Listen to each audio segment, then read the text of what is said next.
जी बेटा, sewage treatment के बाद में जो नेक्स्ट टॉपिक आता है वो आता है कि किस तरह जो माइक्रोब्स रहते हैं वो गोबर गैस प्लांट, ठीक है।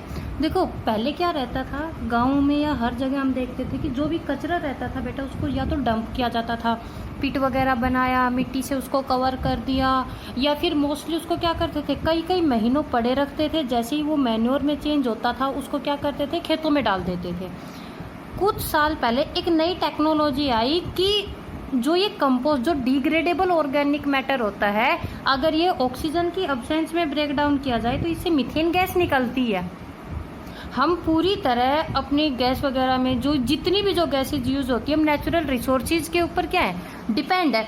इन्हीं नेचुरल रिसोर्सेज के जब मैनेजमेंट की बात उठी तो साइंटिस्ट ने देखा कि जो मीथेन गैस है हम उसको भी अपने किचन में यूज कर सकते हैं।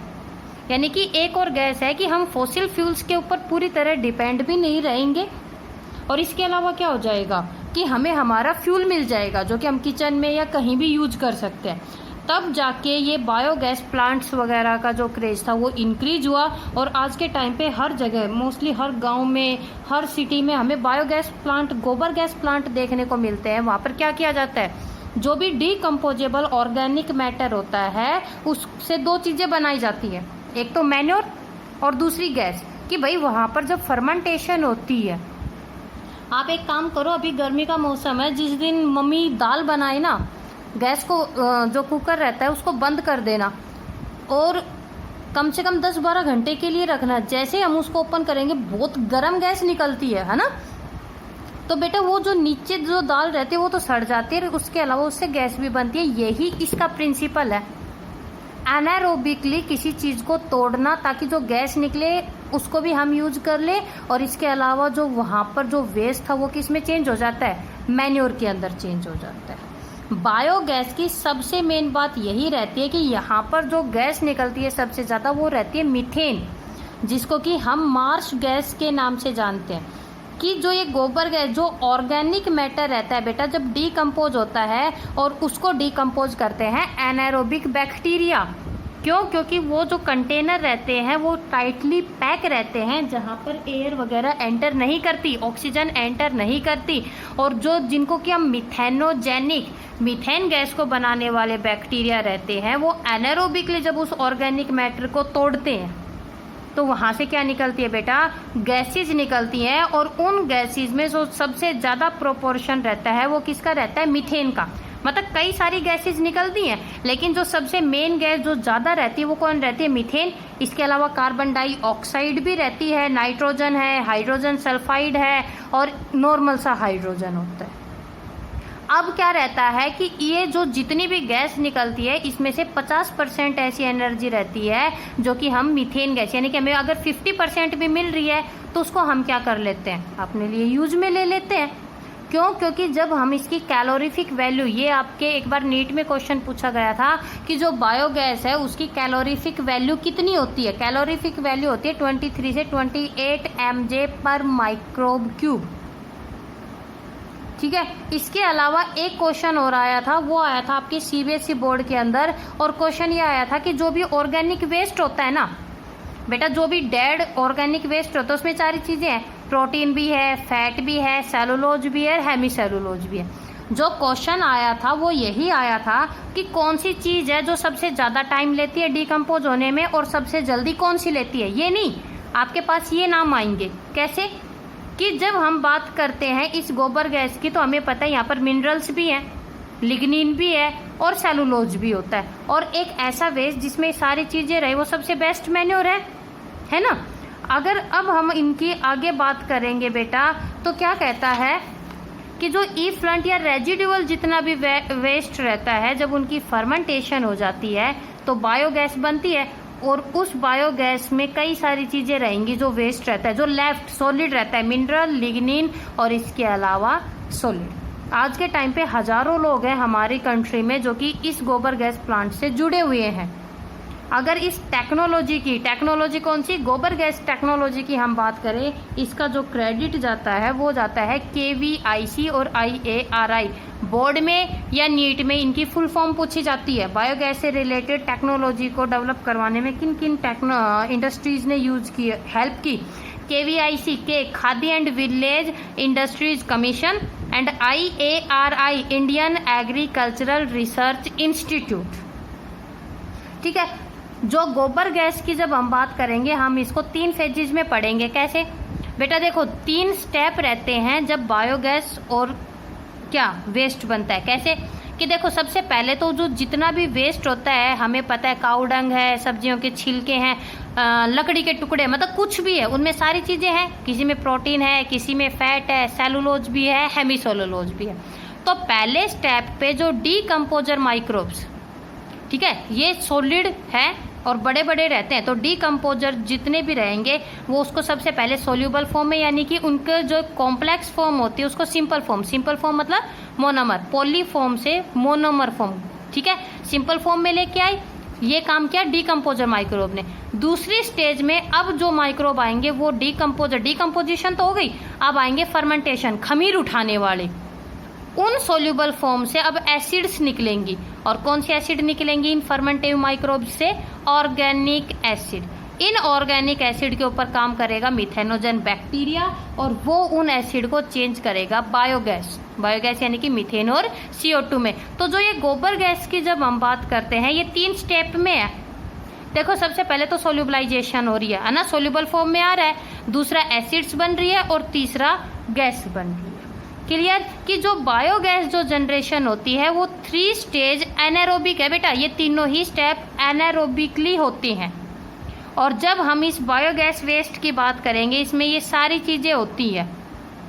तो बताया था ना कि क्या नाम है, कौन सी चीज ऐसी रहती है जो सबसे ज्यादा टाइम लेती है? ये रहा, देखो, जो लिग्निन होता है, lignin can not break down under anaerobic condition. कई बार क्वेश्चन आ जाता है कि भाई सेलुलोज या इनमें से कौन सी चीज रहती है, तो हम क्या लिखेंगे? Cellulose digestion is slower then that of the other substances. Cellulose का नाम याद रखना, सबसे पहले लिग्निन की जो स्लोवेस्ट जो डिकम्पोजिशन होती है, ठीक है, सबसे स्लोवेस्ट किसकी होती है? लिग्निन की और सेलुलोज की। बाकी चीजें टूटने लग जाती हैं, लेकिन ये 2 चीजें रहती हैं जो कि धीरे धीरे होती है। ऐसा क्यों? क्योंकि जो सेलुलेज एंजाइम है वहां पर वो काफी कम होता है, लिग्निन को तोड़ने वाले भी एंजाइम्स कम रहते हैं। ठीक है बेटा, यहां तक अभी हमारे 3 क्वेश्चंस बन चुके हैं। मीथेन गैस का कितना प्रोपोर्शन रहता है, कैलोरीफिक वैल्यू क्या होती है, ठीक है, कौन कौन सी ऐसी टेक्नोलॉजी थी जिन्होंने हेल्प की, और किसकी जो प्रोसेसिंग होती है डीकम्पोजिशन की वो सबसे ज्यादा स्लो होती है। तो अब हम करेंगे इसी फ्लो चार्ट को किसके अंदर? स्टेप के अंदर। लास्ट टाइम ये क्वेश्चन आ गया था, ये हम क्या करते हैं, जो बायोगैस जो प्लांट है ना, इसको नॉर्मली छोड़ देते हैं, जैसे जो ये स्लज डाइजेस्टर का डायग्राम दिखा रखा है बायोगैस का, और यहीं पे बच्चे मात खा जाते हैं। ये 3 नंबर में क्वेश्चन दे दिया CBSE में, बना के देखा ही नहीं, ध्यान ही नहीं किया, सबने क्या किया, फ्लो चार्ट तो बना के देख लिया। तो डायग्राम आपको जहां भी मिलते हैं, आए या ना आए, एक चीज अपने माइंड में क्लियर कर लो कि डायग्राम तो बना के देखना ही देखना है। ठीक है बेटा, चलो जी, सोल्यूबलाइजेशन की जो सबसे पहला ये जो स्टेप होता है, इसमें डीकम्पोजर माइक्रोब, डीकम्पोजिशन में कौन कौन रहते हैं? मेन क्लोस्ट्रीडियम हो गया, स्यूडोमोनास वगैरह हो गए। ये क्या करते हैं बेटा, जब अपने एंजाइम्स को रिलीज करते हैं, तो जो ये ऑर्गेनिक वेस्ट है ना, प्रोटीन, ये सब ऑर्गेनिक वेस्ट है, ये organic waste simple soluble form में आ जाता है। और ऑर्गेनिक वेस्ट का सिंपल सोल्यूबल फॉर्म में आना, यानी कि मोनोमर फॉर्म में आना, इसी को हम बोलते हैं सोल्यूबलाइजेशन। और इस चीज के लिए देखो ये आ गए नाम, जो डीकम्पोजर्स रहते हैं वो कौन कौन से एंजाइम्स को रिलीज करते हैं? सेलुलोज को तोड़ने के लिए भेजेंगे सेलुलेज, प्रोटीन्स के लिए प्रोटीएज और lipase, that means cellulolytic, lytic, lysis का मतलब होता है टू ब्रेक डाउन।